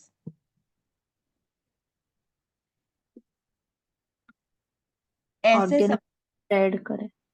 Yes, ऐसे ऑर्गेनिज्म और ऐसे सब्सटेंसेस जिसकी वजह से मास डिस्ट्रक्शन हो सके और सारे लोग मर सके, सो वो वॉर में यूज होता है। So that is biological warfare agents. उसमें पहला डिजीज कंडीशन हमने देखा एंथ्रेक्स। एंथ्रेक्स कैसे ट्रांसमिट होता है? What are the 3 routes? Digestion, inhalation, and abrasion of skin. Yes, intact skin से वो ट्रांसमिट होगा, अगर स्किन एकदम इंटेक्ट है तो No. नो। स्किन में अगर कोई कट होगा उसको रास्ता मिलेगा तभी जाएगा। So there should be a cut और abrasions on the skin to enter the spores from the skin. अगर कट और एब्रेशंस नहीं होगा तो वो स्किन से एंटर नहीं कर पाएंगे। सो स्किन से ट्रांसमिट होता है, but there must be cut और एब्रेशंस, तभी वो होगा। जीआई सिस्टम खाने से होगा और इनहेलेशन से होगा। सो हमने देखा कि अगर स्किन पर हो तो कैसे साइन एंड सिम्टम्स होंगे, जीआई सिस्टम से अगर आए हो बैक्टीरिया तो कैसे साइन एंड सिम्टम्स होंगे, इनहेलेशन से आए हो तो कैसे साइन एंड सिम्टम्स होंगे। आते हैं ये रूट से साइन एंड सिम्टम्स देंगे, बट अल्टीमेटली जैसे जैसे डिजीज प्रोग्रेस होगा सारे बॉडी सिस्टम में स्प्रेड हो जाएगा थ्रू ब्लड एंड लिम्फ, तो जिसकी वजह से पेशेंट को सेप्टिक शॉक हो सकता है और पेशेंट कैन डाई। अगर लंग्स में चला जाए और हम अर्ली उसको ट्रीट ना करें, अनट्रीटेड रह जाए, तो भी पेशेंट की डेथ हो सकती है। There is a blood test कि जिसकी वजह से आपको पता चले कि पेशेंट को एंथ्रेक्स इन्फेक्शन है। एंथ्रेक्स के लिए कौन सी एंटीबायोटिक दी जा सकती है? Penicillin, doxycycline. Doxycycline, yes. Ciprofloxacin, doxycycline and penicillin. उसकी वैक्सीन है? Limited availability. Yes, it is there, but it has a limited availability. What is the red point that you have to remember? Transmitted by direct contact, not person to person. Yes, it is transmitted by direct contact with the bacteria and spores, not with person to person. And the other routes of transmissions are digestive system, abrasions in the skin. They have not mentioned the skin. It must be abrasion in the skin and through inhalation via the lungs. So this is the red point, important point. Smallpox. Smallpox कैसे transmit होगा? Airborne. हमें वो ही याद रखना है. Smallpox is transmitted through airborne. Symptoms कब start होते हैं? जब भी पेशेंट वायरस के कांटेक्ट में आएगा उसके 7 से 17 दिन के बाद सिम्टम्स स्टार्ट होंगे. जैसे ही सिम्टम्स स्टार्ट होंगे उसके 2 दिन बाद क्या होगा? पेप्यूल्स. पैप्यूल्स बननी स्टार्ट हो जाएगी और धीरे धीरे पैप्यूल्स में से क्या बनेगा? वेसिकल्स. Pustular vesicles. और पहले कहां पर बनती है? Extremities and face and extremities. और उसके बाद पूरे बॉडी पर स्प्रेड हो जाएगी. Is there any vaccine? Yes. Yes, there is a vaccine, not limited, but there is a vaccine. जहां पर रिस्क ज्यादा है वहां पर होता है. अभी तो स्मॉल पॉक्स ही दे देते हैं. बॉट्यूलिज्म. बॉट्यूलिज्म क्या है? It is a paralytic illness. Bacteria, bacterium clostridium botulinum से होता है. उसके जो टॉक्सिन है वो नर्व टॉक्सिन्स प्रोड्यूस करते हैं. सो हमारी नर्व्स डैमेज हो जाएगी. और अगर पेशेंट बॉट्यूलिज्म से इन्फेक्टेड है, पता नहीं चला अर्ली, 2-3 या उतने घंटे में पता नहीं चला, 12-13 घंटे में, तो 24 घंटे में तो उसकी डेथ हो जाएगी. स्पोर्स कैसे स्प्रेड होते हैं? तो उसके स्पोर्स नॉर्मली सॉइल में होते हैं. स्पोर्स कैसे होंगे? डॉर्मेंट होंगे. जब भी पेशेंट के अंदर आते हैं तभी वो एक्टिव होते हैं. तो उसके सॉइल में और वहां पर प्रेजेंट होते हैं. फूड, एयर में से भी आ सकता है. कंटामिनेटेड वुंड कहीं पे लगा है उसके में भी आ सकते हैं. वो पर्सन टू पर्सन नहीं होंगे. सिम्टम्स कौन से हैं? Abdominal cramp, diarrhoea, nausea, vomiting, double vision. All this are symptoms. Neurologically, इसमें न्यूरोलॉजिकल सिम्टम्स है. पहले जीआई सिस्टम है, फिर न्यूरोलॉजिकल सिस्टम्स है. सो न्यूरोलॉजिकल कब डेवलप हो गया? अगर खाने के बाद, खाने से हुआ है तो न्यूरोलॉजिकल सिम्टम्स कितने घंटे बाद आएंगे? 12 to 12 to 36 12 to hours. 36 hours. Yes. और अगर इनहेलेशन से बॉट्यूलिज्म एंटर हुआ है, सो 24 to 72 आवर्स में न्यूरोलॉजिकल सिम्टम्स दिखेंगे. पेशेंट को पैरालिसिस हो जाएगा, रेस्पिरेटरी मसल फेलियर भी हो जाएगा. पेशेंट को वेंटिलेटर पर रखना पड़ेगा. अगर अर्ली डायग्नोस हो तो you can treat the botulism with an antitoxin. Antitoxin क्या करेगा? वो जो टॉक्सिन्स है बैक्टीरिया रिलीज कर रहे हैं उसको ब्लॉक कर देगा. वुंड बॉट्यूलिज्म हो, पेशेंट को लगा है उसमें बैक्टीरिया का ग्रोथ हो गया है, तो सर्जरी करके वो सारी डेब्रिज निकालनी होगी, पूरा क्लीन करना होगा पूरा wound. So you can do this. Is there any vaccine for botulism? No. no vaccine. No, there is no any vaccine for botulism. So this is it for today's class. See you tomorrow at 9 a.m. There is one instruction for the other students that we are having a test on 15th and 16th of February for chapter 6 to 11, that is ethical and legal issues till nutrition. Understood? Okay ma'am.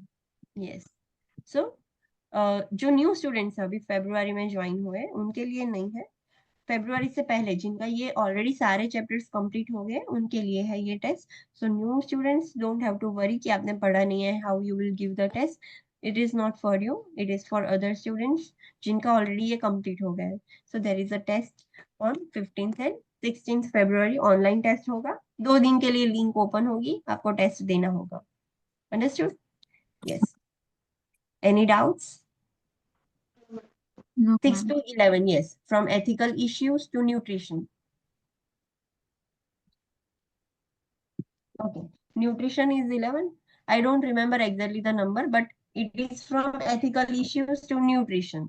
Nutrition तक जो भी chapters है, numbers exactly मुझे याद नहीं है, पर वो सब करने हैं. Okay. Any other doubts? No. Okay. Thank you. See you tomorrow at 9 a.m. Thank you. Thank you, ma'am.